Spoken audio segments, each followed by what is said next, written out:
when we're preparing for anesthesia, the number one cause of infection after surgery is the source of bacteria comes from the skin. So getting the skin clean is a number one issue for us. So we got to clip the hair to remove all that source of bacteria and then scrub it clean after that. One of the things you can do if your dog's coming in to have surgery, be spayed or so forth, then the day before is give them a really good bath and get them clean. That makes a big difference for us when we're doing surgery. The thing about bacteria is that we can't see the bacteria. We don't know where it is. So when we do this surgery prep, Emma's starting in the center. And you notice how she goes out to the periphery as she goes. She starts at the surgical site, and then she moves outward as she scrubs. So the cleanest spot is right in the middle. And then if she happens to pick up some bacteria, if she's dragging it on that gauze square, she'll be dragging it out to the outside. And we do this multiple times to make sure she's clean. So this is my sterile gown. These are my sterile gloves. I'm going to open these up without touching them. So we've scrubbed the dog and try to eliminate bacteria. One of the things I do with my lab coat is really a cover that I protect myself from all the germs of the world. Before I go into surgery, I take this outer cover off. So I have clean clothes on underneath. And then I'm even going to do, before I go into the surgery room, I am going to change my shoes. I took these shoes off and put these shoes that I only wear in surgery, so I'm not tracking any bacteria in there with me.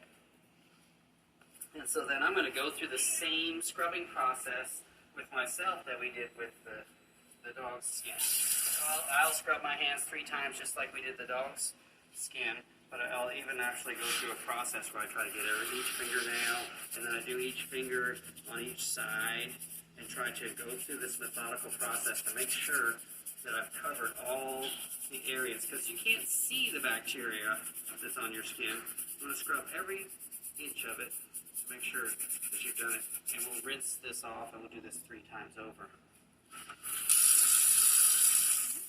Now Emma is in the surgery room and she's putting on sterile gloves, so there's absolutely no bacteria on her hands at all. And she's using sterilized gauze to use the scrub. And she will do the same technique with the circles starting in the middle and working her way out towards the edge. And even going to the extent that she's using her left hand to touch the sterile gauze and transfer that to the right hand, and the right hand touches the dog. So that keeps a potential for bacterial contamination from going the other way. So this gives us the cleanest possible surgery site that we can have. Hey, I've got myself all scrubbed in. I'm covered in, this is sterile, the gloves are sterile, this drape is sterile, which means there's no bacteria on it at all. And the dog is clean. You can never sterilize the skin. You can only reduce the bacteria on and get it clean. So then I'm going to drape this in. So now I've covered up most of her body and I have just the sterile field exposed.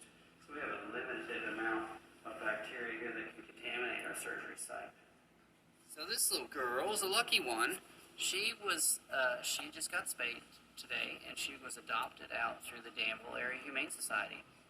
She looks to be a purebred Rottweiler. I don't know what her story is, and she's an adult dog, and she's very sweet and well-adjusted and trained. So when you're going to get a new pet, think about going to the shelter and getting a dog. They have all different types of dogs there. And save one.